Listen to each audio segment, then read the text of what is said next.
कोटि कोटि है, कोटि वाले अब आते रहते हैं क्योंकि शरीर से बदलते रहते हैं। आज कोई वहाँ पर शरीर पर है, कल कोई जो पहले से सबसे किसी और शरीर पर होगी, क्योंकि शरीर तो हमें धो रहते रहते हैं। इसलिए आगे भी कोई भी करने के लिए शक्ति लेकर आने वाला शरीर है, उसको भी मैं नमन करता हूँ, उसको भी प्रणाम करता हूँ, वो भी मेरा प्रणाम। यहाँ आए साथ संगत आपके चरणों में भी मेरा निवेदन है। मेरी विनती है कि आप मेरा प्रणाम स्वीकार करें, आपको मेरा प्रणाम। प्रभु की प्यारी आत्माओं, हम संसार के अंतर्गत आए हैं और इसके दो प्रश्न होते हैं, एक नहीं तो आए हैं, एक बेटे मैं आपसे अर्ज करूंगा, यही हमको समझना होता है कि एक तो हम कहते हैं आए हैं, दूसरे हम कहते हैं इसके अलावा दूसरी बात और होती है कि हम कहते हैं कि हम अपने आप को जानते हैं, मेरा फला नाम है, मेरा ऐसा रूप है, मैं फला जाति से हूँ, फलाना समाज आदि पता नहीं क्या सकते, परंतु दूसरे लोग कहते हैं कि भाई तू जानता ही कहाँ है, तू कौन है। ये दो बातें और हर जगह पर दो प्रश्न खड़े हैं, एक तरफ तो हम जानते हैं, दूसरी तरफ नहीं जानते। जैसे परमेश्वर की ताकत जिसको प्रकृति में कहते हैं, उन्होंने दो चीजें बनाई है, एक ज्ञान एक अज्ञान, एक दिन एक रात, एक सूरज जिसको प्रकाश कहते हैं और एक अंधेरा। ये दो चीजें पहले से आई है, एक नेगेटिव पावर, एक पॉजिटिव पावर।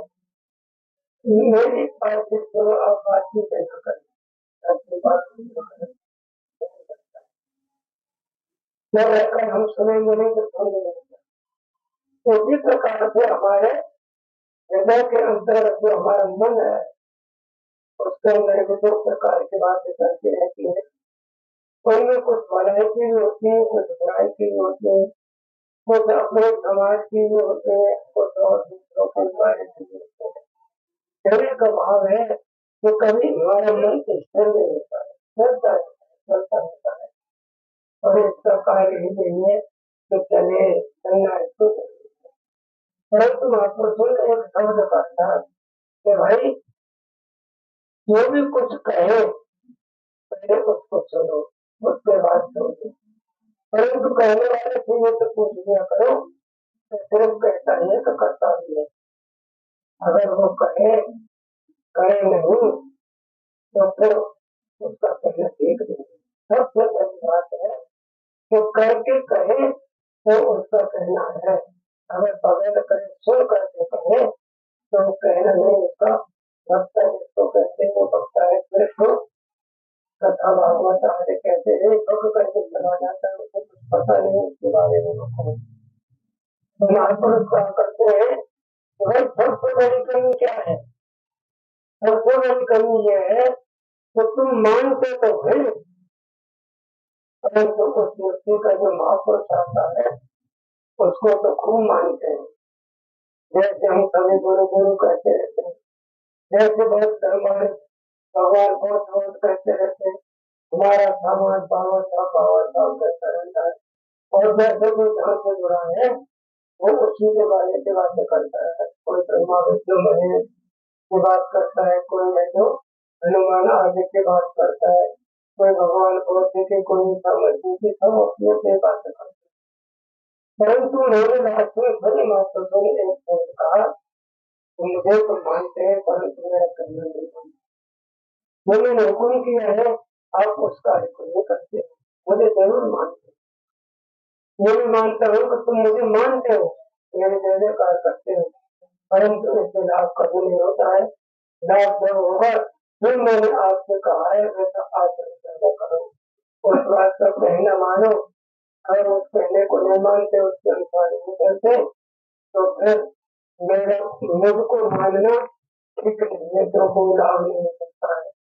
अभी हम गुरु जी के पास चले गए, और गुरु जी के पास जाने पर गुरु जी के तो बड़ी बड़ी नहीं करते हैं, हमारे गुरु जी बड़े ऊंचे हैं, बड़े ऊंचे हैं, और वो तो खुद है जो भगवान है, पता नहीं क्या क्या करते हैं। अगर उन्हें किसी को पूछ लिया जाए कि भाई गुरु जी भगवान है, तो वो कहेगा हाँ। अब उसको इतना और पूछ लीजिए कैसे में देखा है भगवान थे तो कैसे अपर पूरा देखा, भगवान कहाँ रहते हैं उसे पता चलता है, तो फिर चुप हो जाता है। तो इसका मतलब क्या हुआ, कहना तो हम सीख गए हैं, परंतु इस बात को जानना नहीं, तो तब पहुंचे कि कोई नहीं सकते हैं। ऐसे ही टीचर होता है, वो हमसे कहता है पढ़ो, पढ़ने के बाद कहता है घर जाइए, घर जा करके हम पास करें, तो फिर हम उनको भी गुरु जी कहते हैं, परंतु पढ़ाई नहीं करते। अगर हमने पढ़ाई नहीं की, कहना नहीं माना, तो क्या आप बताओ कभी कोई विद्यार्थी पास हो सकता है? पास होने के लिए उस मास्टर का कहना मानना पड़ेगा, तभी तो आगे जाकर के उसको शिक्षा प्राप्त होगी, तब तो आगे जाकर के कोई कुछ बनेगा। और उसने टीचर का कहना नहीं माना पढ़ाई में, तो वो तो पहले दूसरे दर्जे में फेल हो जाएगा, और फिर वो कभी कुछ नहीं बन सकता है, उसको फिर बड़ा लिखा कह नहीं सकते हैं। ये कहेंगे भाई मैंने तो अपने किस्मत अपने आप ही खराब कर ली है, माँ बाप ने तो पढ़ाई के लिए बैठाया था, गुरु ने भी पूरी कोशिश की, परंतु मैंने कहना नहीं माना, और तुझे क्या करना है, अब अपने कर तो कुछ कर नहीं सकता। बस ये बात है सबसे पहली समझ लो, हम समझते हैं कभी भी, जैसे भगवान बुद्ध की कहानी आती है, तो एक राजकुमार थे, तो उनको ये नहीं पता था कैसे धूप निकलती है, कैसे पैदल चलते हैं, कैसे लाल पालन होता है, क्या हो रहा है, उसको कुछ नहीं पता, वो एक राजा का बेटा था।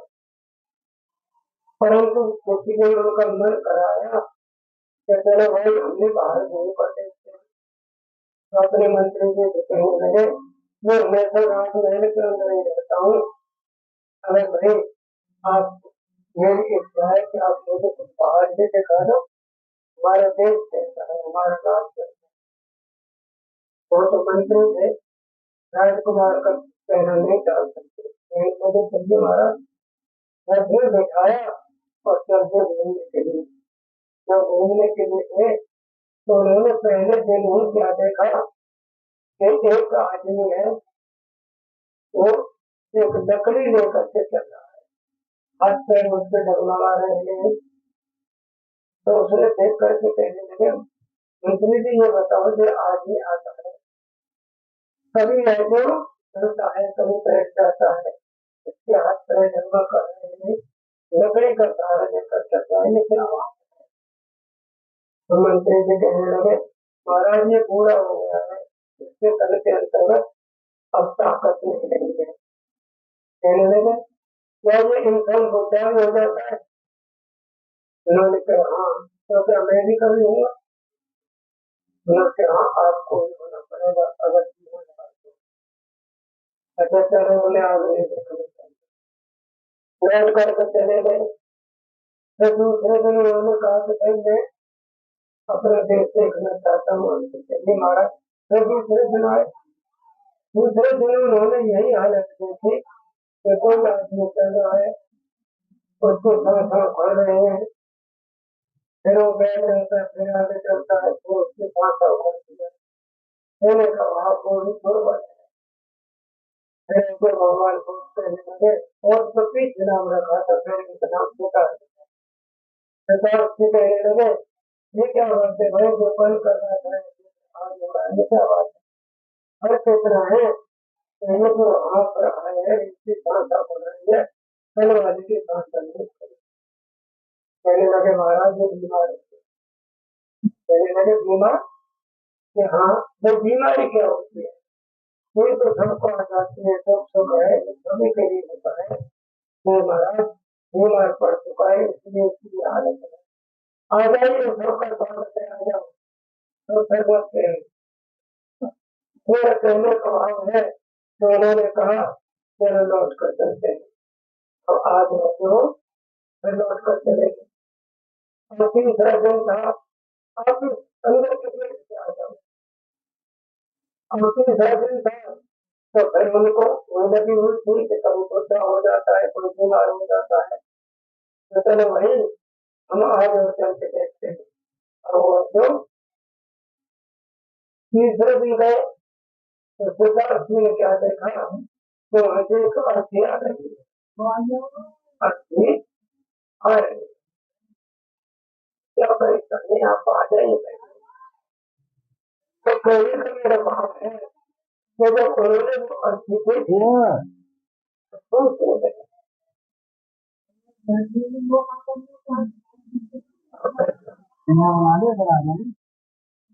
कैसे आओ, कैसे आओ,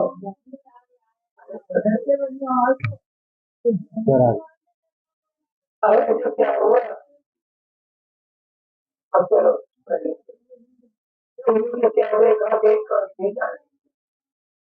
उन्होंने कहा भाई ये बताओ कि हमारे जैसा है, इससे कभी हाथ है, पाँव है, सब ठीक ठाक चल रहा है, परंतु ये बताओ जो है कौन सी खाद पर क्यों सोना। क्योंकि उन्हें कुछ पता ही कुछ नहीं था, वो तो मेरे के अंदर रहते थे। तो कहने लगे माता जी इसकी मृत्यु हो गई। भाई मृत्यु, ये कौन सी बात है जो मृत्यु हो गई, ये क्या चीज है। महाराज इसमें जो आत्मा थी उसको चलाने वाले वो निकल चुकी है। कहने लगे तो एक दिन मेरी मौत हो गई। कहने के हाँ आया है तो जाएगा, जो आया है उसको जाना पड़ेगा। कहने लगे अच्छा तो मुझे ये बताया उसमें से जो निकली है उसका रूप क्या है, उसका स्वरूप क्या है, क्या वो भी मरती है। फिर थोड़ा समझ पूछने लगे क्या वो भी मरती है, ये शरीर ही मरा है कि वो भी मरती है। तो कहने लगे नहीं महाराज, उस वो तो सिर्फ शरीर बदलती है, वो तो अजर अमर अविनाशी है, उसकी कभी मौत नहीं होती। आग उसको जला नहीं सकती, पानी उसको गला नहीं सकता, हवा उसको सुखा नहीं सकती, तो वो कभी भी मरने वाली चीज नहीं, अजर है अमर है अविनाशी है। तो वो कैसी है, जो जितना जानता है वो अपने को बात है। तो उन्होंने मंत्री जी ने कह दिया महाराज इसका मुझे भी पता नहीं है कि वो कैसी है, कौन है, कैसे शरीर को चलाती है, कैसा स्वरूप है, कैसा स्वरूप है, ये मुझे भी पता नहीं। और ऐसे कहने लगे अच्छा तो इसका मैं पता करूँ। चले जाते हैं, रात्रि को नींद नहीं आती, किसी रात को सोचते लगे रहते हैं, बीमार भी हो जाते हैं, छोटे भी हो जाते हैं, आखिर इस शरीर को छोड़कर भी चले जाते हैं। वो जाने वाली चीज कौन सी है, वो सत्य है, वो सब कुछ हो रहा है, वो कौन सी है जो उसकी खोज करूं। तो आपने सुना होगा ये वो सिद्धार्थ थे, उनके एक पुत्र था, 25 साल की आयु थी, घर वाली बहुत सुंदर थी, मुझे तो आता है मैंने नहीं देखी, ये कोई मुझे पूछ नहीं। मेरा कहने का भाव है उनको आधी रात्रि पर नमन किया, हाथ जोड़ा कि भाई मैं सत्य की खोज करने के लिए जा रहा हूँ, परंतु आपको दुख होगा क्योंकि मैं तुम्हें छोड़ कर जा रहा हूँ, इसके लिए मुझे माफ कर दो। परंतु जब वो जाने लगे उसी समय पर उनकी पत्नी का जो आँख खोल गई, वो कहने लगी आप कहाँ जा रहे हैं, मैं सत्य की खोज करने के लिए जा रहा हूँ। कहने लगे मुझे खुशी है कि आप सत्य की खोज के लिए जा रहे हैं, पूरा संसार झूठ में पड़ा हुआ है, पूरा संसार 24 घंटे पता नहीं इस झूठ के माया के मन के भरे में पड़ा है। मुझे खुशी है कि मेरा पति सत्य की खोज के लिए जा रहा है। बताओ कितनी अच्छी थी उनकी औरत, जिन्होंने अपने जवानी की उम्र में आदेश कर दिया चले जाओ, और मेरी कामना आपके साथ है कि सत्य की खोज करने के बाद ही लौटे, उससे पहले आप न्याय मेरी चिंता नहीं। तो सिद्धार्थ जी चले गए, जब गए पहले कहते शास्त्री में ही एक कुटिया थी, एक महात्मा। उस कुटिया पर जाकर पहुंचे, एक दरवाजा बंद था, तो उन्होंने दरवाजे को खटखटाया। जब दरवाजा खटखटाया तो अंदर से आवाज आई, कौन है भाई? तो सरदार बोले, मैं यही जानने के लिए आया हूँ कि कौन। महात्मा जी से उन्होंने सीधा प्रश्न कर दिया, मैं तो यही पूछने के लिए आया हूँ कि आप मुझे बताएं कि मैं कौन हूँ। महात्मा जी पर कहने लगे, ऐसा कौन व्यक्ति आ गया, मैं तो क्या जवाब दूं? तो उन्होंने कहा, भाई किसी खोज के लिए मैं महात्मा हुआ, मैं भी यही खोज कर रहा हूँ कि मैं कौन हूँ, परंतु अभी मुझ पर वो खोज पूरी नहीं हुई है। अगर मैं जान जाता कि मैं कौन हूँ, मैं क्या हूँ, तो मैं तुझे अवश्य बता देता। अभी मैं भी अपनी आत्मा की परमात्मा की खोज नहीं कर सकता हूँ, सिर्फ लगा हुआ। तो उन्होंने कहा, ठीक है। आगे कहने का भाव है, जितने भी धर्म थे, जितने भी संयम थे, जितने भी नियम थे, उन्होंने सभी कुछ पानी में खड़े होकर के भी उन्होंने तपस्या की, धूला पर खड़े होकर के भी की, चारों तरफ पगड़ियां जला करके भी की, जैसे जैसे उनको बताया सिद्धियां सभी की, परंतु आत्मा का पता नहीं चला, मेरे का पता नहीं चला। आखिर में वो थक गए और कहने लगे, मैं अब लौट कर जाता हूँ, कि कुछ कहा जाता है, सब कुछ भी नहीं है, न कोई आत्मा है, न कोई परमात्मा है। इतने सूख गए थे कि जो उनके जिज्ञासा कमर थी, ऐसे आ जाया करता था। प्रण भी बहुत कठिन था, एक चावल का दाना 24 घंटे, बताओ कितनी कठिन तपस्या थी। एक चावल के दाने 24 घंटे में खाना, वो कितना असर करेगा, क्या करेगा, इतनी सूख चुका है। एक इस जगह पर थे जहाँ एक रानी थी जिनका नाम भी इंद्रावती था, वहां की बात है। उन्होंने सुना कि हमारे देश के अंतर्गत हमारी हद में और जो बहुत तपस्या कर रहे हैं, लौट कर गए। मैं दर्शन करने जाती हूँ, दर्शन करने के लिए मैंने लगे, महाराज ये बताइए आप वो करते क्या है? मैं क्या करता हूँ, वो मुझे जैसे जैसे बताता है मैं वही करता हूँ, और उसकी खोज में लगा हुआ हूँ, मैं सच को जानने लगा हुआ हूँ, सच क्या है। आत्मा अगर अमर अविनाशी है और परमात्मा अगर अविनाशी है, तो मैं उसी को जानना चाहता हूँ कि मेरे अंदर जो है जीवित वो कौन है, और जिसने मुझे जीवन दे रखा है, जिसने मुझे यहाँ भेजा है शरीर में, वो कौन है। तो कहने लगे, अगर मान लीजिए आप इस कार्य को पूरा करते करते भूख से मर जाए, तो क्या आपको सत्य खोज हो जाएगी? क्या आप सत्य खोज कर पाओगे? कहने लगे, ये तो मैं नहीं कर सकता। तो उनका खाना खाइए, जब आप खाना खाएंगे, शरीर स्वस्थ रहेगा, तभी तो आप खोज करोगे, नहीं तो भूख से आप मर जाओगे। तो उन्होंने कहा, अगर मैं खाना खाना शुरू कर दूं तो क्या मुझे मिलेगा? मिले ना मिले ये मैं नहीं कह सकती, परंतु अगर आप जीवित और खोज करते रहे तो अवश्य। उनके कहने पर उन्होंने खाना खाया, और फिर मैंने क्या बताओ मैं क्या करूं? उन्होंने कहा, कुछ मत करिए आप, जो आप है बस उसको अपने बाहर से अंदर से देखते हो, वो आपका मन बाहर से दिखता है, बस उसको अंदर देखेंगे और देखिए कि आपके शरीर के अंदर क्या हो रहा है। बहुत सी नानक जी ने कहा है, अंदर बाहर नहीं, बाहर के मुंह से बाहर होता है। वही जितने महापुरुष हैं आज के जो राजा छोड़ मत थे, वो सभी यही कहते हैं, कभी सामने भी यही कहा था, मुंह को कहा ढूंढे बंदे में तो तेरे पास, ये तो भाई तेरे घर के अंदर विराजमान हो, बाहर कहाँ ढूंढता। वो चीज सबने कही है, वही चीज उन्होंने करना शुरू किया, तो धीरे धीरे धीरे धीरे बाहर के जितने भी उनकी तपस्वी जितने भी उन्होंने कुछ किया था वो सब खत्म कर दिया, मन शांत हुआ तो फिर उनको अपनी आत्मा का ज्ञान हो गया, अपने अपने आप अब बहुत से भाई कह देते हैं कि उन्होंने तो कोई गुरु बनाया नहीं, तो हमें गुरु की क्या आवश्यकता, ये बिल्कुल सत्य का है, इसमें कोई कमी नहीं है, सत्य का है। परंतु हमें गुरु बनाने की जरूरत क्यों है?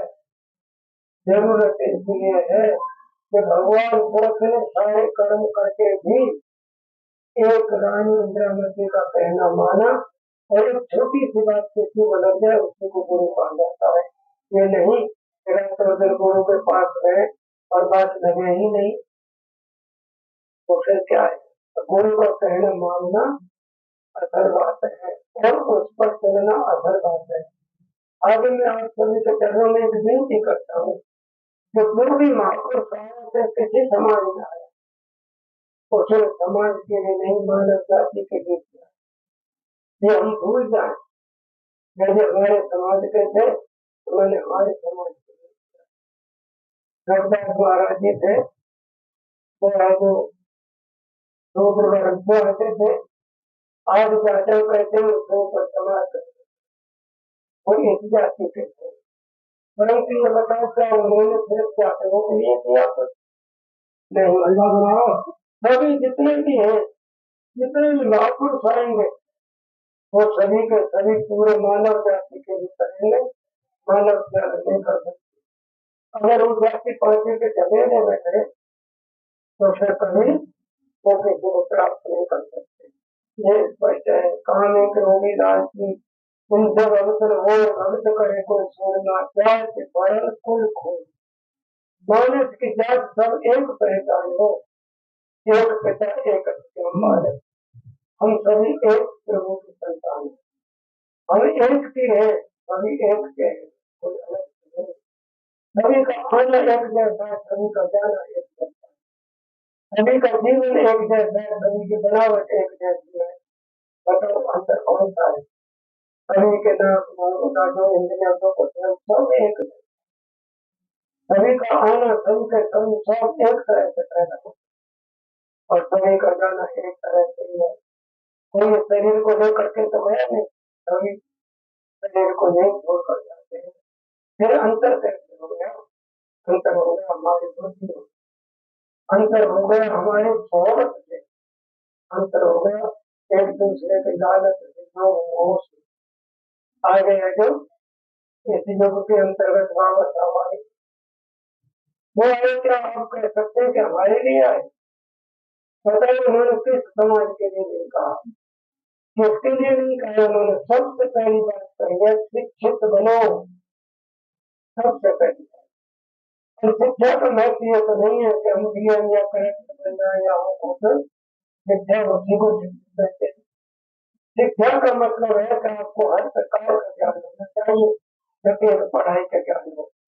आज कोई पंडित आकर के आपसे बात करना शुरू कर दे तो आपको उस पंडित को भी उसी के भाव से जवाब देना चाहिए।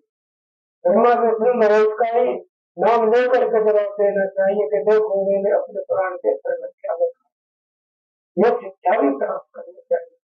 अगर हम एक प्रकार की शिक्षा प्राप्त करते हैं तो उसको अधूरा कहा जाता है, उसको हाथ में बंधा हुआ कहा जाता है। जैसे इन लोगों ने मंत्रों में भगवान को मान लिया, क्या भगवान बता हुआ है तो कोई मान सकता है?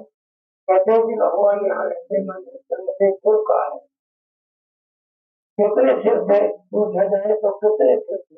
एक था और गिनती की जाए तो लाखों के करोड़ों करोड़ों मंदिर।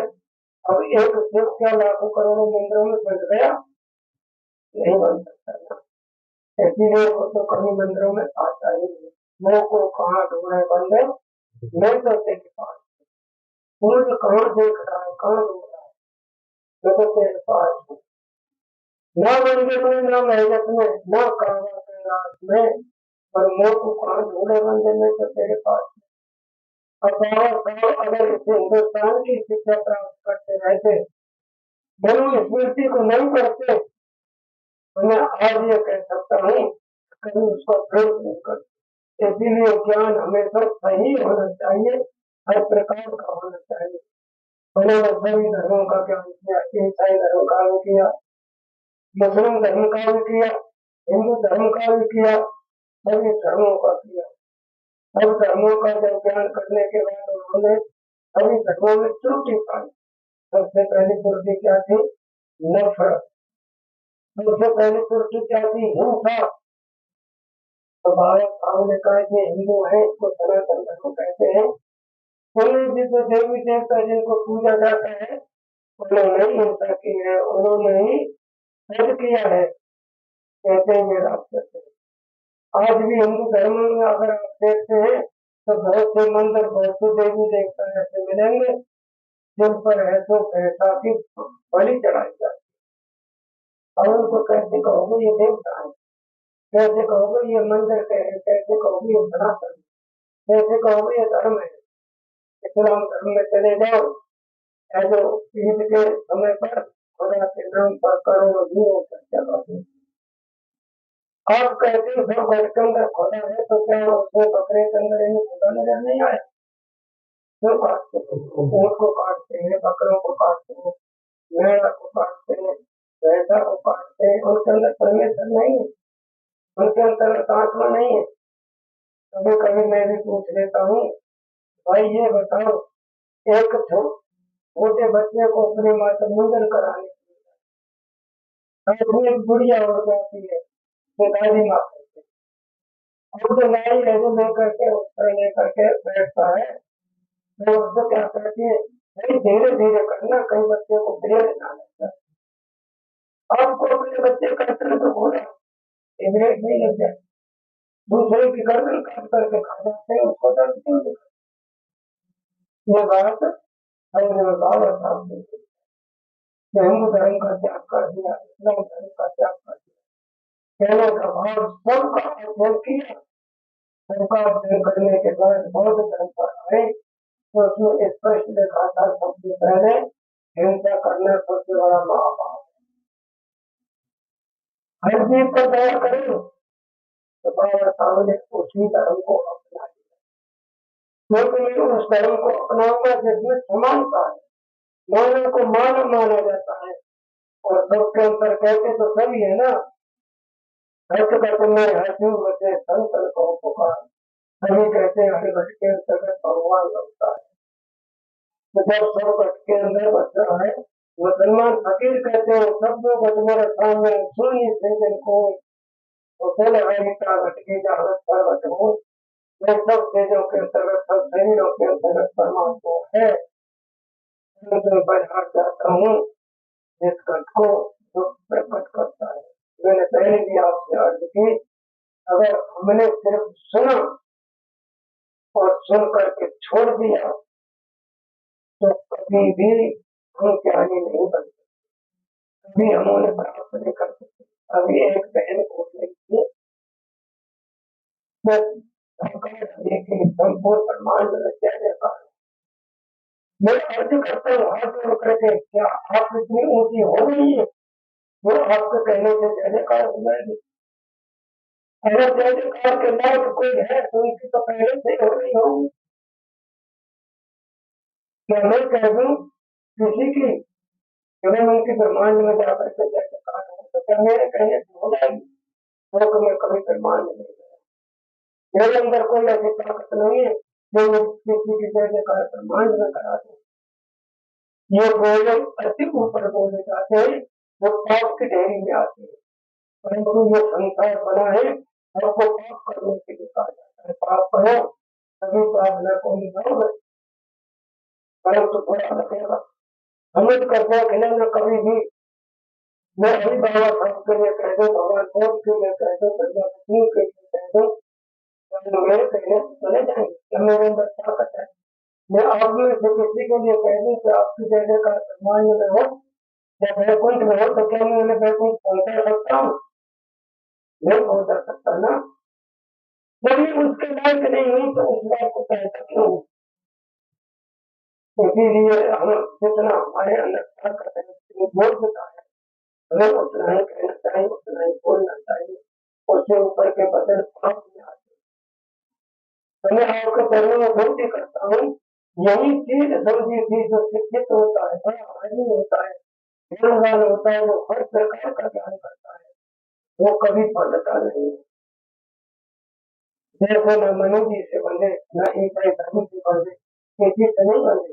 कहाँ आकर के थे, उनका मन कह रहा था कि भाई हिंसा सबसे बड़ा पाप है। उनके पास जीवन थे, हिंसा नहीं करना है, चोरी नहीं करना है, झूठ नहीं बोलना है, नील भंग नहीं करना है। मैं आपसे अर्ज करता हूँ, ये शब्द में कह नहीं सकता, इसलिए मुझे दूसरे शब्दों में बोलना पड़ रहा है। ये कार्य नहीं करने जिनको 5 3 शब्द कहा जाता है। अब बताइए, यही तो एक ज्ञान है। अगर इनके ऊपर हम कोई भी कार्य करते हैं तो वो नर्क का कार्य करते हैं। इनसे पहले जो 5 चीजों की मनाही की गई है, उनसे पहले अगर हम एक भी कार्य करते हैं तो मैं आपसे अर्ज करता हूँ, ये नर्क का कार्य है। हम मुझसे प्रश्न करोगे नर्क होता क्या है, ये भी तो प्रश्न करोगे। ये तो बताइए नर्क स्वर्ग क्या है, तो ये भी मैं आपको बता देता हूँ। नर्क और स्वर्ग इस पृथ्वी पर पहले है, उसके बाद कहीं होंगे।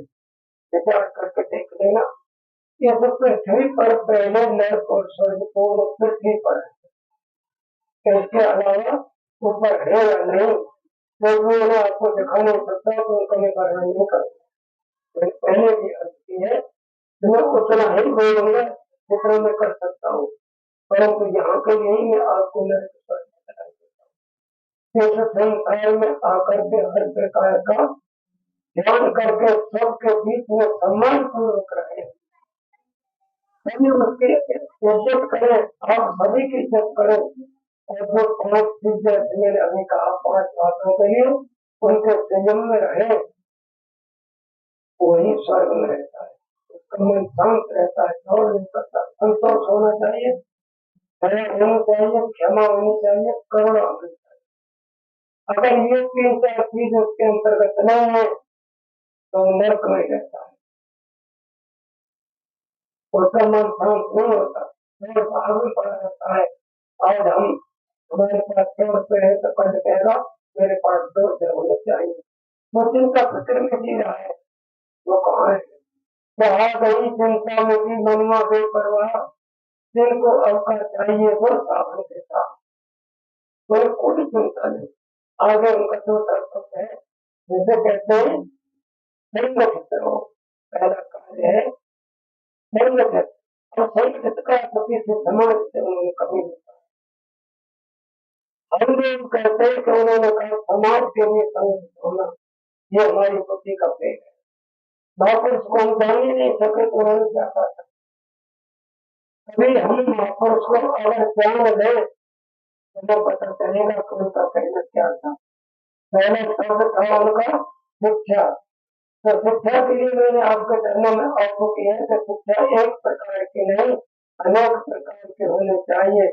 हर धर्म, हर मत, हर जाति, हर प्रकार के जितने रीति रिवाज, सबका ज्ञान करो, उसी को शिक्षा कहा जाता है, उसी को शिक्षित कहा जाता है।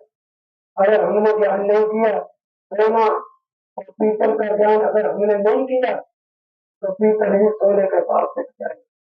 इसीलिए ज्ञान दोनों को करो, तभी तो आप सोने की कीमत देकर सोना खरीदोगे। अगर हमें उसका ज्ञान ही नहीं है तो पीतल भी देते उसको भी सोना माने। इसीलिए ज्ञान करना है तो सबका करिए। आगे उन्होंने कहा संगठित के लिए मैं आपसे अर्ज करता हूँ, इसका मैं आपको बता देता हूँ। संगठित करना के लिए कहा, आपको जो भी कार्य करना है उसका सबसे पहले आप लक्ष्य बनाओ कि मैं ये कार्य करूंगा, मेरा जीवन इसके लिए है, मैं ये करके रहूंगा। मैं उसका लक्ष्य बना ले तो उसी पर हमारी बुद्धि काम करे, उसी पर हमारे हाथ पैर इंद्रियां काम करे, उसी पर हमारा मन काम करे, और उसी पर हमारे जैसे शुद्धि कहते चेतना कहते वो भी उसी लक्ष्य पर काम करे। किसी को संगठित करते संगठन करना कहते। हमारे शरीर के अंतर्गत जितने भी पहलू है वो सभी एक लक्ष्य पर हो। उसको संग कहते हैं। मन भी उसी में है, मन भी उसी में है, बुद्धि भी उसी में है और इंद्रिया भी उसी में है। इसको संग करना कहते हैं। अगर मन कहीं भाग रहा है, बुद्धि कहीं भाग रही है, इंद्रियों से कुछ और कर रहे हैं, गलत या सही काम, तो क्या हम किसी चीज को हासिल कर सकते हैं? सफल हो सकते हैं क्या? इसीलिए संग बिताने का अर्थ समझे। एक समाज को समाजों को अगर इकट्ठा करने को उसको कभी भी संगठित करना नहीं है। बाबा साहब ने अपने आप को एक जगह लगाया, अगर एक जगह लगाए नहीं होते तो कभी संविधान नहीं। एक जगह उनकी बुद्धि ने काम किया, उसी जगह पर उनके मन ने काम किया, उसी जगह पर हाथ पैरों ने काम किया, या कभी विचार किया अपने इस चीज के बारे में? और इतना किया कि करते करते बीमार हो गए और मैं कह नहीं सकता समय पड़ गए समय से पहले। तो मेरा कहने का भाव है कि हमें महापुरुषों की वाणियों को समझना चाहिए।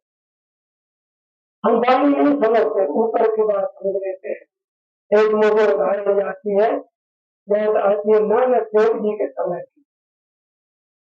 तो उनका क्या था कि सिख धर्म था, वहां एक हुक्मी नाम की एक विधवा करती थी, उसका पति उतारा जा चुका है, बैठ जाओ आराम से और फिर प्रश्न याद करने का जितना चाहो नहीं, खूब याद करो, खूब प्रश्न करो, दिन भर के करो, कोई दिक्कत नहीं। और ढूंढो इंसान करते और नहीं करते कि किसी उतर उतर। तो मेरे कहने का भाव है कि एक सिख धर्म के अंतर्गत सभी लोग पंजाबी के सिख थे, तो वहां एक विधवा करती थी, उसका नाम था हुक्मी। बारह बीघे जमीन थी, उसमें एक भाई को वो जमीन आधे बांटे पर थी।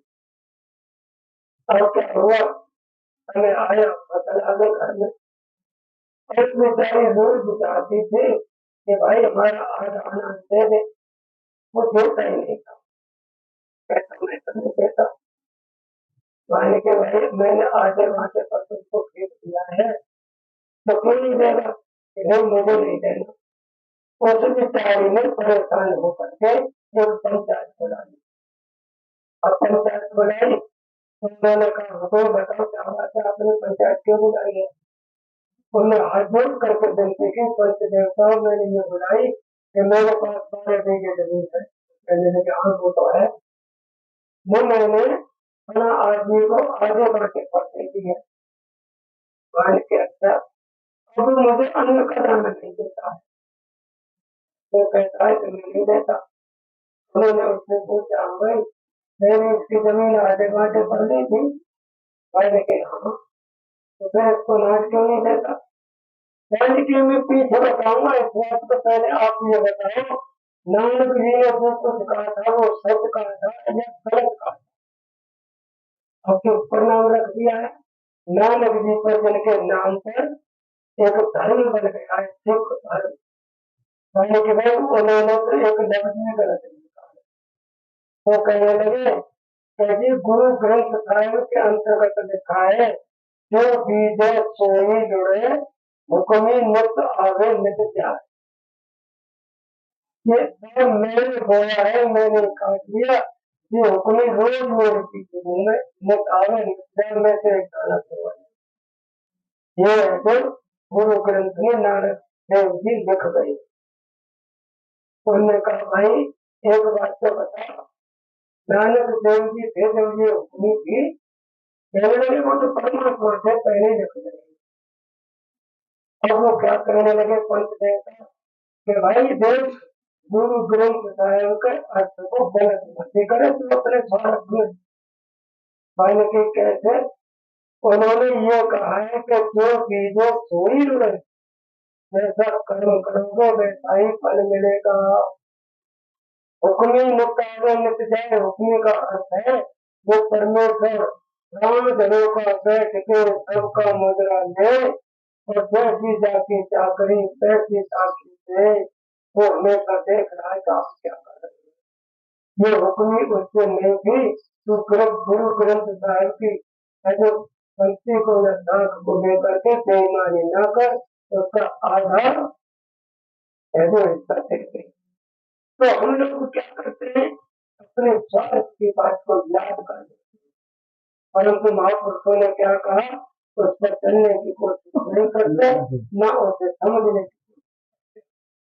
तो इसी तरह से जो मैंने आपसे अर्ज की है कि पहला शब्द था ज्ञान का, जिसको कहते हैं शिक्षा। दूसरा स्वरूप था उनका, वो कौन सा है, वो है संगठन का, जिसको दसों इंद्रियों मन और बुद्धि संगठित होकर के कार्य करेंगे, वही सफल होगा। और आपकी चेतना भी जागृत हो, अगर चेतना जागृत नहीं है, मूर्खता बनी पड़ी है, तो पागल व्यक्ति क्या करता है, अपने कपड़े फाड़ करता है, तो फिर क्या उसको कुछ नहीं हुआ, कोई संगठन नहीं हुआ। तो इसी तरह से उसके साथ चेतना भी होनी चाहिए, चेतते रहो, चेतन में रहो। क्या प्यारे काय को सोए रे, नहीं दिल काय को खोए, क्या हमको जागना पड़ेगा। अगर हम सोएंगे तो कभी भी हम किसी चीज को प्राप्त नहीं कर सकते। हमारा कहने का भाव है कि हमें सुनना है, मानना है, तो मानने का अर्थ है वो कार्य करना है। अगर हमने वो कार्य नहीं किया, उस चीज को हम समझे नहीं, तो मानने से कोई फायदा नहीं। जैसे भगवान बहुत ही किसी कथा से आगे आती है, तो इसको ज्ञान तब हुआ, बैठे रहते हैं, अंदर देखते रहते हैं।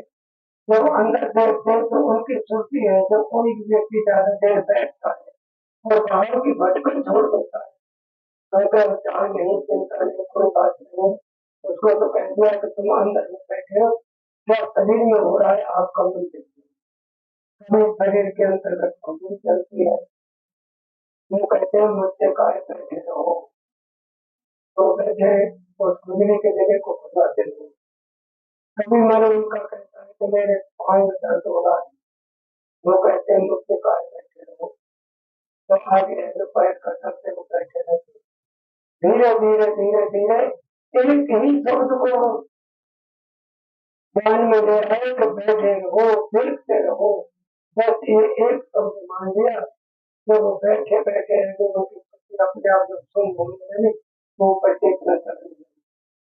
जब ऊपर चेतना चढ़ी तो सबसे पहले इंद्रियों के घाट पर आती है, फिर उसके बाद बुद्धि पर आती है, फिर आगे मन पर जाती है। जब मन पर पहुंची तो मन को उसी समय पर ज्ञान होने लगा कि वही चीज जो चेतना है, इसी से मैं जीवित नहीं सकती। इसको आज के युग में सुर्ति कहा जाता है, मोह कहा जाता है, आत्मा कहा जाता है। मन समझ गया ये चेतना, ये जागृति, क्योंकि ये मेरे शरीर से ऊपर आ गई है, तो मैं पैर हिलाता हूँ तो पैर नहीं हिलता, हाथ हिलाता हूँ तो हाथ नहीं हिलते। अगर मैं जवान से कुछ बोलना चाहता हूँ तो जवान से बोल नहीं सकता, तो जो कुछ करता है वो यही तो है, यही सत्य है। जिस शरीर से जिस दिन ये निकल जाएगी उसी दिन मेरी मौत हो जाएगी, इसलिए ये सत्य है। और आगे उसके सामने एक प्रश्न और रहेंगे कि जो सत्य है, जिसको मैं सत्य कह रहा हूँ, देखना कह रहा हूँ, ये यहाँ पहली किसने, कहाँ से आई है, और सवाल पैदा हो गया, प्रश्न खड़ा हो गया ना। ये प्रश्न वही करता है जिसको करना कुछ, जिसको कुछ उसके बारे में सोचना हो, उसको जानकारी करना हो, उसको आया कि ये जो सुर्ती है जिसके द्वारा ये शरीर चल रहा है, ये ऊपर आ गई तो पैर हिलना बंद हो गया, या और ऊपर आए तो हाथ हिलना बंद हो गया, जैसे और ऊपर आए तो बुद्धि में सोचना बंद हो गया। जब ये मन के दायरे पर आ गई तो मन भी इसी में लग गया, कह रहा है कि हाँ भाई, उसके अंदर प्रकाश हो गया, ज्ञान हो गया, जहाँ कोई है जैसे में चल रहा है।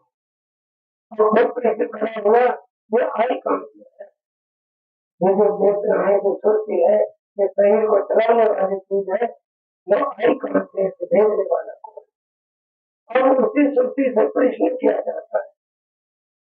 और यहाँ जो प्रश्न किया गया वो क्या कहते हैं, वो सुर्ती उसको जवाब देती है, उत्तर देती है कि तुमने देखा कि जो तेरा जीवन जो है मुझसे है, परंतु मेरा जीवन तुझसे नहीं।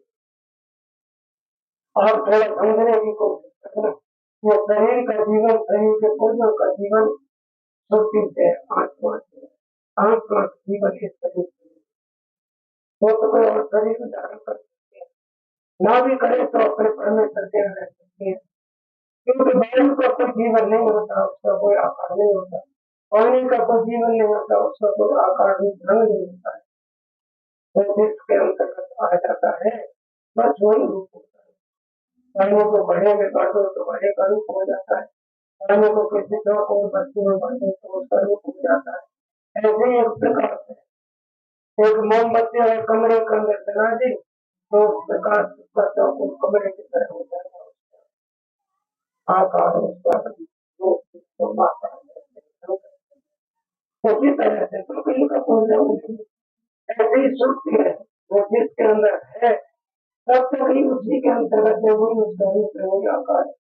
और उसमें कहीं अगर तुम मुझे सही से जानना चाहता है तो चल मिलेगा, जब वो मन ऊपर चलने लगा तो आपने देखा है जब उल्लू होता है और उसको प्रकाश को ले जाया जाए, जल की ओर ले जाया जाए तो अपने आप आंख बंद कर देते हैं। समझने की कोशिश करना में जो आपके सामने जो जब है जो क्योंकि वो उस प्रकाश को देख नहीं सकता, उसमें उसे दिखाई नहीं पड़ेगा तो वो प्रकाश से कहा जाए। इसीलिए जो हमारा मन है ये भोग विलासों का राजा, ये है जो हमारा मन चारों तरफ विकृतियों का राजा है। जब सृष्टि ने इसे ऊपर की ओर उठाया तो परमेश्वर का प्रकाश आना शुरू हुआ, उसने अपनी आंख बंद कर ली क्योंकि उल्लू का भी प्रकाश नहीं कहने लगा भाई अब मेरी आंख बंद है, तू जहाँ चाहे वहां चला मेरे। तो फिर ये कभी मन परमात्मा और आत्मा का ज्ञान नहीं कर सकता, ये तो स्वयं से ज्ञानवान है और ये आत्मा ही परमात्मा का ज्ञान है। किसी को सोची और चेतनता कहा जाता है, बाकी की सबको मूर्खता कहा जाता है। तो मैं आप सभी के चरणों में विनती करता हूँ, मन के कहे से कुछ नहीं हो सकता, बुद्धि के कहे से कुछ नहीं हो सकता, इस इंद्रियों से जितनी की आप पूजा पाठ करते हैं इनसे कुछ नहीं हो सकता है, क्योंकि आत्मा किसी तत्व से नहीं बनी, परमात्मा किसी तत्व से नहीं बना है, परंतु हमारा शरीर 5 तत्वों से बना है। अगर हम इन 5 तत्वों की ही पूजा करते रहे तो क्या आप बताओ कि हमारी कभी भी चेतना जागृत हो सकती है? इंद्रियों से गए ज्ञानी करके पूजा करने के लिए थोड़ा सा उसमें कुछ रखने से गुड़ रख देते अंधे आते कुछ है क्या पता मुझे इनसे क्या क्या रखा जाता है, और अगर एक लोग पानी में साथ ले जाते क्या करके कि बुद्धि पर के पर चढ़ा दिया, ऐसे नुकसान तो नहीं हुआ है, क्योंकि पीपल के जड़ में पानी पड़ेगा तो फटेगा फूलेगा, नुकसान तो नहीं हुआ परंतु फायदा भी कुछ नहीं हुआ। क्या आपको अगले जन्म में पीपल बना दिया जाए तो सुखी हो जाओगे? आप बताइए क्या सुखी हो जाओगे? अब इसी जन्म में आप सुखी के जीवन में सुखी नहीं हो सके तो क्या पीपल बनकर सुखी हो जाओगे? आगे पत्थर की पूजा करने के लिए जाते हैं तो क्या वो पत्थर आपको कुछ देगा? भावना का पत्थर पूजे अन्य तो वो पूजे पहाड़ और पालों में जाके बनी पीठ खाए सुनता है, कहते तो वो पत्थर है वो पीठ तक बना दी है, उसमें कम से कम पीठ पर पेट पालन तो कर लेते। तो आप हमें बताओ क्या इन पूजों से कुछ मिलने वाला है? अगर मिल जाए तो देव की पूजा करने के लिए जाते हैं। और मैंने अपनी आंखों से देखा है उस स्थान पर चढ़ करके आपने कोई चूका वगैरह रखा उसको खा लिया, ऊपर से पेशाब कराया और उस पेड़ ने उस कुत्ते को क्यों नहीं मारा? ये तो बताओ उस कुत्ते ने कितनी मेहनत करे खाने को बैठे तो तुझे नहीं मानता तो कौन? ऊपर से पेशाब कर दिया तो हो गए तो कहीं तो हो गए, मेरे लिए कोई चिंता नहीं, हमसे ज्यादा कर रहे ना उसको। फिर उससे कहते हैं बोलते हैं तो कहते कुत्ता, दूसरे कहते स्वान देवता, उससे मैंने सुना है हम दो बात तो मैं आपके चरणों में ये विनती करता हूँ कि महापुरुष के पास जाए तो उसका कहना माने, कहना नहीं मानते, उसको समझते नहीं है तो अधूरी बातों से कभी हमें क्या नहीं। तो यहाँ मैंने आपसे अर्ज की थी कि स्वर्ग वही है जहाँ पर हम निश्चित संतोष में दिए, कर्म भाव में दिए, दया में दिए, और किसी भी जो 5 चीज बताइए मैं अलग अलग करके बता देता हूँ। सबसे पहले हिंसा है, हिंसा न करो, किसी भी को नहीं सताओ, चाहे वो कीड़ी क्यों नहीं हो उसको भी नहीं मारना है। उसका दूसरा होता है, उसके बाद उन्होंने कहा चोरी नहीं करनी पड़ेगी। अब मैं आपसे अर्ज करूंगा 2 प्रकार की चोरी होती है। एक प्रकार की चोरी नहीं होती, एक चोरी होती है धन दौलत माया, एक चोरी होती है ज्ञान की चोरी होती है। इनमें से कोई भी चोरी मत करो। अगर आपने एक प्रकार की चोरी कर ली तो आप फिर दोषी हो जाओ। मैं बताऊंगा ज्ञान की चोरी क्या होती है। ज्ञान की चोरी में हम कहते हैं कि सतलोक बड़ा सुंदर है, क्या हमने देखा उसको? कोई व्यक्ति आकर ये कहे कि हाँ जी मैंने सतलोक देखा है, बड़ा सुंदर है, तो सही है। कोई कहे तो महापुरुषों का कहना है जी सतलोक बड़ा सुंदर है, तो हमने चोरी करनी ना महापुरुषों की वजह से। इसीलिए कभी चोरी न ज्ञान की करनी चाहिए और न अज्ञान की, जैसे माया कहते हैं उसकी चोरी करनी चाहिए। अगर हम किसी प्रकार की चोरी कर लेते हैं तो हमें जगह नहीं मिल सकती। आप मेरी बात समझो, हम दोषी होता है। इसके अलावा दूसरा होता है जैसे कहते झूठ बोलना, क्योंकि तो मैंने कही आपसे 2 तरह की हिंसा हो जाती है, चोरी हो जाती है, झूठ बोलना, इसको तो माँ बाप कहा है। सांस बराबर सपने ही, झूठ बराबर पाप, और जाते रहते सांस ऐसा है आप हर एक महापुरुष ने कहा है सच बोलो, सच बोलना सबसे अच्छा है। अगर कोई झूठ बोलता है तो ठीक नहीं है, चाहे वो चोरी क्यों नहीं करता हो। एक महाराज के पास चोरी के समय की बात है, एक लड़की थी, उसकी उम्र करीब 17-18 साल की, वो ऐसे आश्रम करने चली गई। अब उसने सत्संग सुना, सत्संग सुनने के बाद करने लगी। डॉक्टर पास जी महाराज जी कहने लगे वो तुम यहाँ क्यों आई थी? कहने के महाराज में सत्संग सुनने के लिए आई थी। कहने लगे अच्छा नहीं लगा? नहीं, अच्छा तो बहुत लगा है, परंतु ये इसके लायक नहीं है। कहने लगे क्या करती है जो लायक नहीं है? कि महाराज सच में चोरी करती हूँ, चोर नहीं हूँ। अगर चोरी करती है हाँ, तो भाई मैं और तुम दोनों एक ही काम तो करते हैं।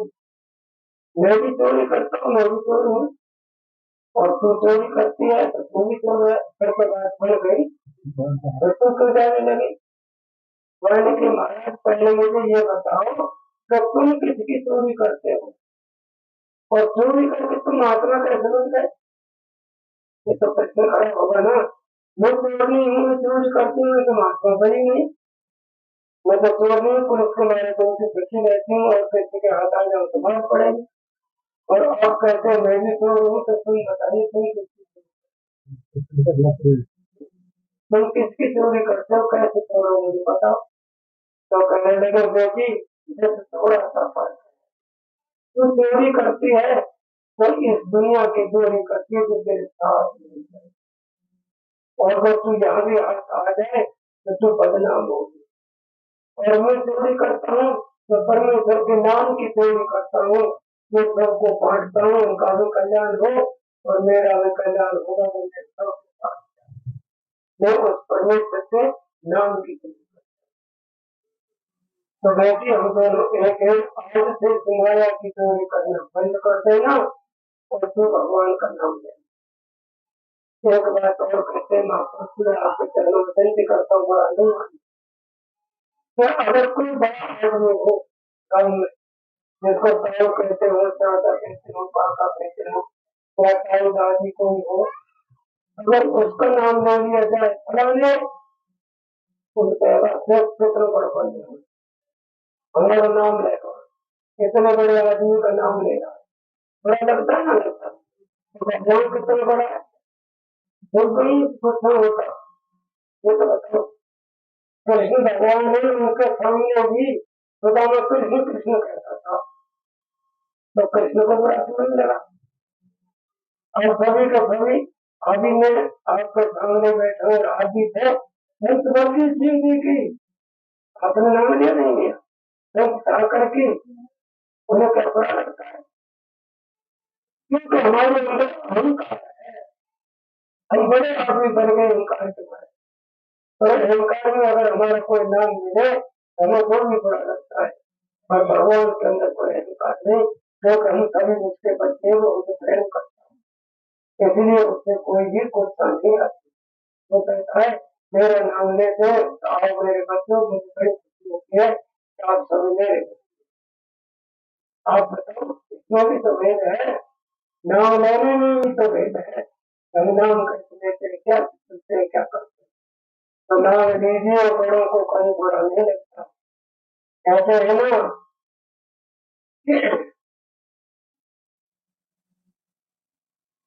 क्षमा वालों को चाहिए भोजन को उत्पाद रहीम हर को बटे जो हमारे नाम। हमें उसके अलावा मैं आपसे अर्ज कर रहा था, तीन बातें मैंने आपको बताई कि पहला हिंसा नहीं करना, दूसरा झूठ नहीं बोलना है, तीसरा है चोरी नहीं करनी। तो झूठ को भी मैंने आपसे अर्ज की है कि अगर हमने कोई चीज नहीं देखी ना समझी और उसके लिए हम बोलना शुरू कर देते हैं, तो कबीर साहब ने कहा था बिन देखे देश की बात करे तो कूड़, अगर देखे अगर कोई कहता है कि भाई सतलोक ऐसा है या जो परम लोक अगम लोक ऐसा है, अगर देखे कहता है तो ऐसे समझो कोई कुत्ता होगा। मेरी बात समझ, एक कुत्ता ने किसी चोर को देख दिया, उसने भौंकना शुरू कर दिया, आपने देखा ना, जब एक कुत्ता की आवाज सुनता है तो दूसरा भौंकना शुरू कर देता है, 10-20 कुत्ते भौंकना शुरू कर देते हैं। अब किसी ने आकर के पूछा हाँ भाई तुमने देखा, तो सबसे नजदीक था वो कहता है अरे वो आवाज तो लगा रहा है, मैंने उसकी सुन करके आवाज लगाई है। तो उन सभी में जो सैकड़ों भौंक रहे थे उनमें एक निकलता है जिसने देखा और भौंक रहा, अभी वैसे ही भौंकना शुरू कर देते हैं। इसी को कहते हैं अंधविश्वास, इसी को कहते हैं अंध मत। इसीलिए अंधे नहीं बनना है, आंखें खोलो, आंखें खोलो, अपने आप करो, आप देखो, किसी का विश्वास नहीं करो, खुद देखिए, खुद करिए, पूछे तो पूछे पचकता मार्ग में पग रखे, कीर्तन के देश का शासन सुनाइए।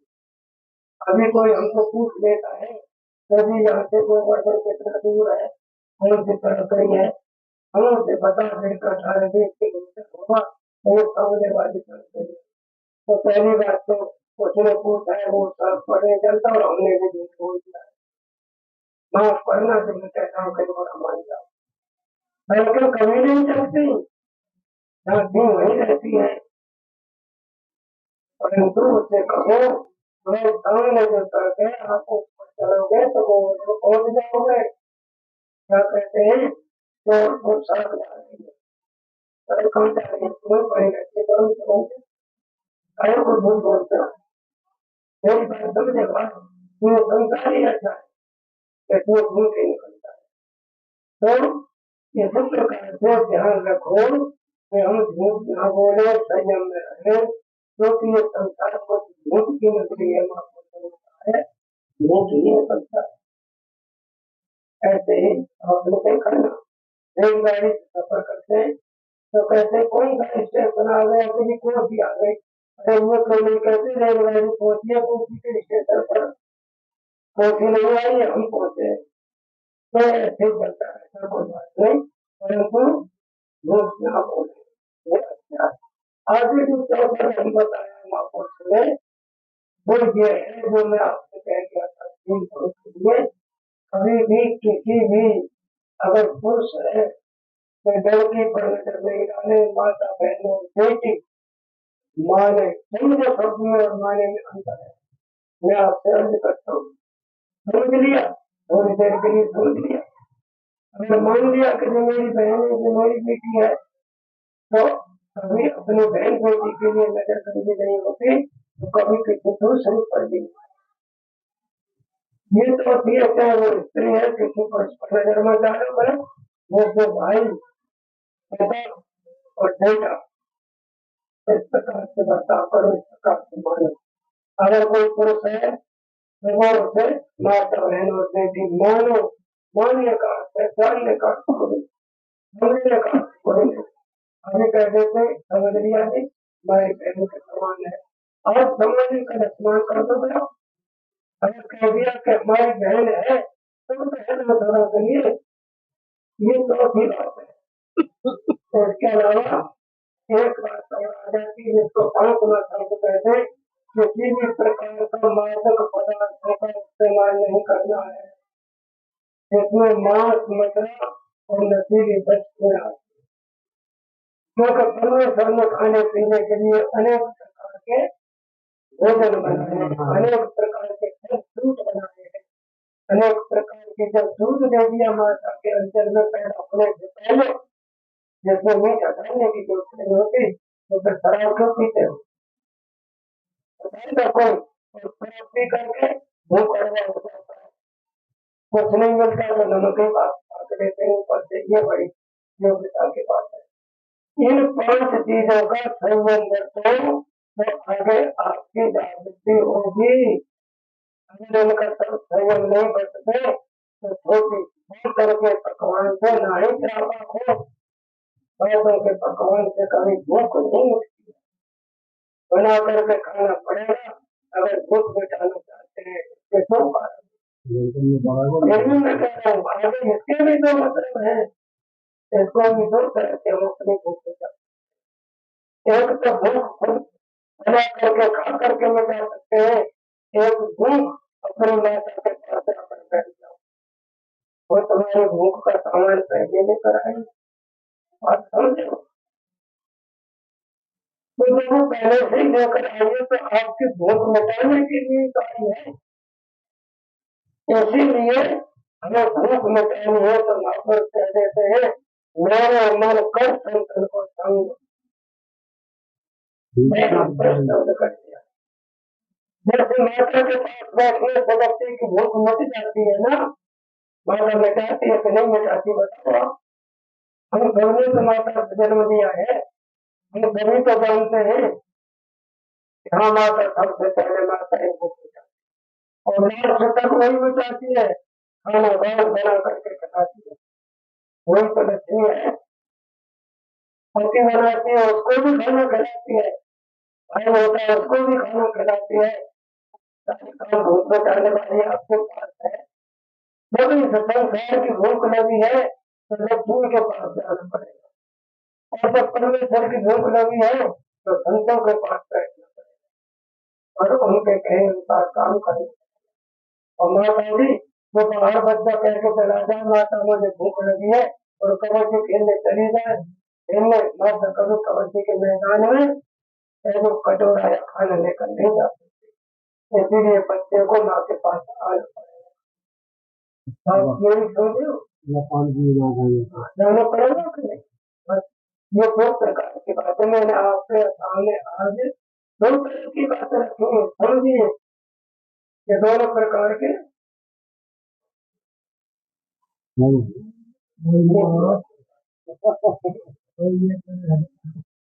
तो आगे फिर संघर्ष शब्द आया, बाबा साहब ने तीसरी बात कही थी जिसको कहते हैं संघर्ष। संघर्ष का नहीं गोली मार देती, लड़ाई के लिए चले जाओ, डट बजाओ, संघर्ष करो, जिसको कभी संघर्ष नहीं कहा, ये संघर्ष है ही नहीं। क्योंकि हमारा संघर्ष किससे होना चाहिए? इंद्रियां रखती स्वार्थ, जैसे के अंदर बताते हैं, जैसे का करते हुआ जिसकी तरह गैस खोल गए दरवाजा। अब मेरी बात समझे, परमेश्वर की आज्ञा भगवान की हमारी जयंती है, जिसके अंतर्गत इंद्रियां देती है और वो सभी इंद्रियां भोग विलास को करती हुई। मैं आपसे अर्ज करूंगा, थोड़ी समझने की कोशिश करना। सबसे पहले शब्द भोग है। भोग का अर्थ प्रयोग करना, अपने उसमें ले लेना, और विलास का अर्थ है उसके साथ में सब जाना। समझ रहे? गुड़ रखा हो, लड्डू रखे हैं, गुलाब जामुन रखे हैं जिसको रसगुल्ला कहते हैं, तो सब चीज को खा के देख लेना, परंतु स्वाद आपके मन में कौन सा बचेगा वो आपको सबसे ज्यादा वही है रसगुल्ला के लिए। और दोबारा ये चीज रख दी जाए तो रोज तक चला जाएगा, पूरे पंपर को छूकर चला आएगा। रसगुल्ला ना मिले तो दूसरी चीजें ऐसा होता है ना। ये विलास जो हमारा है, जिसके लिए इंद्रियां बनी है, जैसी प्यार चल गई, उन्होंने दरवाजा खोल दिया, आ जाओ, सोचे को दबा दोगे, चेतन हो गया तो मामला खराब हो जाएगा। इसलिए सबसे पहला संघर्ष इंद्रियों को बात दो जने समझ रहे हो कि नहीं, ये बताओ मुझे पहले। आप मेरी समझ रहे हो, कृष्ण भगवान ने कहा था इंद्रियां समझ हो, बुद्धि स्थिर हो, मन खड़ा हो, तब जा करके आत्मा का साक्षात्कार होता है। ऐसे आगे आई बुद्धि। बुद्धि करे विचार, फल मीठे या खारे, मीठे फल लोक में हो और खारे कृष्णा जाए। हम मेरी बात समझ रहे। अब बुद्धि विचार करती है कि मैं कौन सा काम करूं, अगर उससे लाभ हो गया तो लोग मुंह में फंस गए, और अगर उससे हानि हो गई तो फिर कृष्णा जागृत हो गई, पश्चाताप जागृत हो गया। अरे मैं ऐसा न करता तो क्या होता, ऐसा न करता तो क्या होता, मैंने अपने आप में बुराई मार दी, पर कृष्णा में जग रहा। उसी को कृष्णा और क्रोध की आग कहा जाता है। ये जो बुद्धि हमारी है जो वो मोह को पैदा करती। मेरी बात आज को करके सुन लेना, और फिर कृष्ण होकर मैं जवाब देकर जाऊंगा, चाहे 8 बजे गया। तुम अकेले आए, मुझे कमी की है, घंटा ज्यादा तुम्हें पता खेलने वाले आए, हमें बता दिया तो बता हम सबको उत्तर देना मुझे। अब ये जो बुद्धि का खेल मैंने आपके सामने रखा कि बुद्धि स्थिर हो, बुद्धि उससे फैसला हो, क्योंकि बुद्धि तो विचार कर रही है। अगर कोई काम करते हैं तो उसमें अगर लाभ होगा तो नहीं होगा, अगर हो गए तो वो लोग मुंह में आ जाता है, और अगर लाभ नहीं हुआ तो कहते हैं तो फिर जो उसको खाने को खाली कृष्णा चाह रहे, फिर तो अगर उसको कृष्णा ये जो बुद्धि का खेल है, हम उसको भी तो संघर्ष करना पड़ेगा। तो अपने किनारे से बैठ जा, ताकि मैं उसका ध्यान कर। आगे मन रह गया है, मन के बारे में तो आपको पता है कि मन तो कुछ मानने को तैयार नहीं, मन तो मानने को तैयार नहीं होता। मन कहता है मैं सब कुछ हूँ, मैं हूँ सब कुछ हूँ,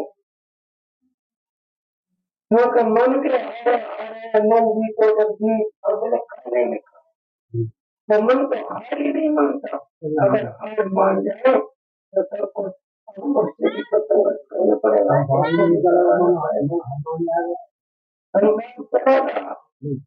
महापुरुषों का मन नहीं हार मानी है, तभी उन्होंने परमेश्वर को पाया। संसार चलेगा तो संसार में रह करके संसारी नहीं बनोगे, परमेश्वर वाले बनता संसार से चलेगा। इसी में भक्त रहते हैं, इसी में भगवान रहता है, इसी में कार्मिक रोगी रहते हैं, इसमें पुण्य रहते हैं, इसी में लोकता रहते हैं, इसमें आज मैं आपको एक चीज और बताऊंगा। मुझे संघर्ष हुआ कि गुरु होता कौन है। अगर गुरु स्वामी है और सेवक नहीं, अगर गुरु दाता है जिसको हम कहते हैं मालिक है,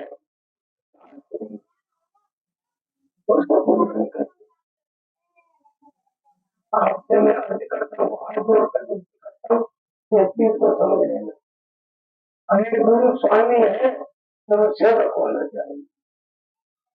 अगर गुरु है तो जैसे अभी मानव शब्द बोल रहा है मैंने आपको है तो वो उसको बोलता है। मेरी बात समझना थोड़ा आपको थोड़ी थोड़ी लगेगी अगर गुरु तो स्वामी होता है ना, स्वामी तुम स्वामी हम ऐसी मदद करे रहता था। और भगवान क्या कह रही है कि आप स्वामी हो तो भारतीय तो होने चाहिए। एक बात मैं आपसे अर्ज करता हूँ, आपको थोड़ा समझेंगे तो आप गुरु को दास पता है। गुरु दास नहीं है, उसने कभी किसी की सेवा नहीं की, कोई गुरु नहीं बनाया, तो किसी का दास नहीं बना, तो स्वामी कैसे बन जाए।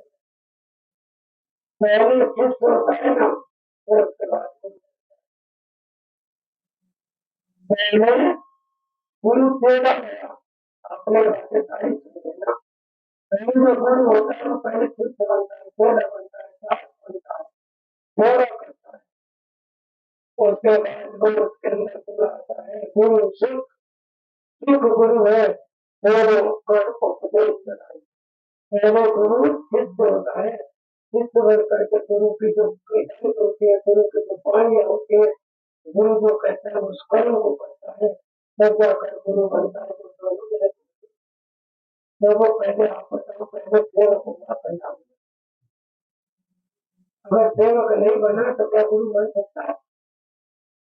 तो पहले सेवा करनी पड़ेगी, पहले भजन सेवन करना पड़ेगा, योग्यता प्राप्त करनी पड़ेगी, पहले टीचर के जूते करने पड़ेंगे, तब टीचर सिर पर आइए चलेगा। मेरी बात समझ रहे हो? नहीं, तो इसीलिए गुरु को नहीं, पहले सेवक है फिर स्वामी, पहले दास है फिर स्वामी। और दूसरा शब्द क्या है, और ममता। हमने आपसे अर्ज करता हूँ थोड़ी विश्वास को सोच रहे क्या कहते हैं, नहीं है एक नाम भिखारी सारी दुनिया वो नाम देता है, नहीं कह सकते किसी को नहीं करना ठीक नहीं है। परंतु जो गुरु है वो कुछ न कुछ देता है, कोई ज्ञान के बाद देगा, कोई नियम देगा, थोड़ी बहुत शक्ति भी दे सकता है अपनी, परंतु मांगता है क्या मांगता है, धन नहीं मांगता आपका। मेरी बात थोड़ा सुनो, थोड़ी देर सुन लीजिए और शब्दों को ग्रहण करते हैं। गुरु मांगता क्या है, इस पर कभी विचार और करके देखना। गुरु क्या मांगता है, गुरु मांगता है जैसे एक नाव वाला नाव जो बैठा देता है अपने उनको पकड़ सकते हैं, नदी के अंदर नाव को बैठा देता है, नाव में जो दो अर्ज करता है वही अर्ज गुरु करता है। सुनो मेरी बात पहले से प्रश्न, ये वो कहता है कि आप बैठ गए नाव के अंदर, मैं आपको पानी पार लगाऊंगा, परंतु दो बातों को ध्यान रखना। पहली बात यह है आप नाव में बैठे रहना, नाव मत लगा देना। अगर नाव के बाहर निकल गए, नाव लगा दी तो मेरी जिम्मेदारी नहीं, वो करना चाहिए। दूसरी बात एक और है, वो और मांगता है कि भाई अगर इस नाव में पानी भरने लग जाए तो तुम ही उसको उल्टी देना, अगर मैंने चप्पू खड़ा कर दिया और मैं उल्टी गया तो नाव डूब जाएगी और ताल में बैठ। तो इसीलिए दो काम करना, एक छलांग मत लगाना, एक दूसरे इसके अंदर पानी है तो उसको भी देना ताकि नाव किनारे लग जाए। इसी प्रकार से गुरु ये दो चीजें मांगता है। एक तो मैंने अभी आपके सामने अर्ज की, जो पांच जो चीज बताई, इन जो बाहर न निकले तो इनमें धड़ाई लगा दी तो नदी में डूब गए, कोई पार नहीं कर सकता। दूसरे जो पानी नीचे का शब्द है, हमारे अंदर किसी प्रकार का अभाव आ जाए, हमारे अंदर किसी प्रकार की गलत आना शुरू हो जाए, हमारा मन दौड़ भाव करना शुरू कर दे, तो उसको उन्हीं को निकाल दो उसे अपने मन से, जो विकार आ रहा है, जो विकार आ रहा है तो उसे निकाल दीजिए। वो गुरु मांगता है। बात समझे? धनवंत धन नहीं मांगता हो, ये तो कहने की बात है। जो असल बात है वो यही है। मैं आपके चरणों में ये विनती करता हूँ कि गुरु चाहता है, जो भिखारी है हमसे ये चीज मांग रहा है, अब ऐसे नियम क्या है उसको पाने के लिए है एक नियम। पहले शिष्य दाता भया, पीछे पाया गुरुदेव। अब फिर कहोगे तो ऊंची ऊंची बातें बोलते हो। शिष्य कैसे दाता बन सकता है? पानी ने तो कह दिया, पहले सिख दाता भया, पीछे भया गुरुदेव। पहले सिख दाता कैसे हो गया? क्या उसने दान कर दिया, क्या उसने कर दिया, वो कैसे दाता है? तो मैं आपको अर्ज करता हूँ कि पहले सिख ही दाता होता है। कैसे दाता होता है? वो अपने अहंकार को त्याग करके, निम्नता धारण करके उसकी शरण में जाता है। तो उसने पहले ही अपने अहंकार को दे दिया। अगर अहंकारी होता तो किसी की शरण में नहीं जाता, कहता था मुझे जानता है होगा कहीं का महात्मा। तो सबसे पहले शिष्य को ही दाता बनाना चाहिए। अपने आप को निम्नता में जाना चाहिए, छोटा बनाना चाहिए। जब कोई ये चीज अर्पण कर देगा, छोटा बन जाएगा, तो गुरु भी दाता बन जाएगा, फिर वो पवित्र का नाम दे देंगे। अगर हम दाता ना हुए, ना हमने समय दिया, ना हमने अपने विचार दिया, ना हमने कभी उसको अपने अहंकार को दिया, तो क्या कभी हमें परमेश्वर मिल जाएगा? तो इसीलिए पहले सुख होता है, उसके बाद गुरु होता है। मैं ज्यादा कुछ नहीं कहना चाहता। इन शब्दों को समझिए। आपके सामने अगर कोई गलती मेरी बात में लिखो तो आप मुझे माफ कर दें। इन शब्दों के साथ गुरु से प्रार्थना करते हैं और आपके चरणों में प्रार्थना है। मैं सब कुछ मैंने समझा वही आपके सामने रखा है। आगे तो गुरु करता है, गुरु करने को गुरु नहीं करता है, गुरु करता है। आप सिर्फ 5 मिनट के लिए किसी को भी मानते हो, गुरु को मानते हो, किसी भगवान को मानते हो, किसी और को भी मानते हो, उन्हीं का सिर्फ 5 मिनट के लिए उनके दूध पर जाना कर ले। उसके बाद आप होगा। और कोई भी प्रश्न किसी बहन और भाई के अंदर कोई प्रश्न उठ रहा हो तो मुझसे बात कर सकते। कोई